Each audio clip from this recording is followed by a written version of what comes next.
তার হাত ফসকে মাতৃভাষা শুধু যোগাযোগের মাধ্যম নয়, এটি একটি জাতির আত্মপরিচয়, সংস্কৃতি ও অস্তিত্বের প্রতীক।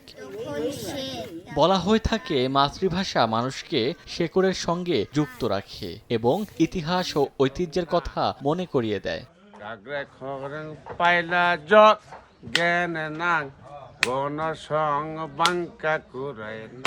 শেরপুরে ১৬টি ক্ষুদ্র নৃগোষ্ঠীর বসবাস।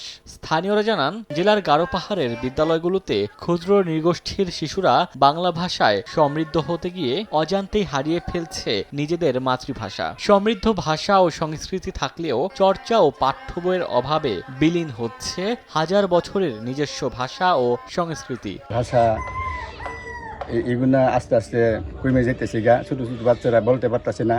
আমাদের আলাদা সংস্কৃতি আছে, এর মধ্যে ভাষা, পোশাক, খাবার সবকিছুই আলাদা, কিন্তু এখন আমাদের সংস্কৃতিগুলো বিপর্যয়ের মুখে। আমাদের হাজং ভাষার যে একটা প্রতিষ্ঠান বা শিক্ষক, এরকম কোনো ব্যবস্থা নাই। আতামিনা উন্নত মিনা ভাষা সংস্কৃতি তাই মানে আস্তে আস্তে কমাই লেখা তো নিগা আবার চেষ্টা না যে আগের মতো যাতে আতাকে তোমরা আর কি। পাহাড়ি অঞ্চলে গারোদের নিজস্ব ভাষায় তৃতীয় শ্রেণী পর্যন্ত পাঠ্য বই থাকলেও পাঠদানে নেই শিক্ষক। নিজস্ব ভাষা টিকিয়ে রাখতে কালচারাল একাডেমি গড়ে তোলার দাবি স্থানীয়দের।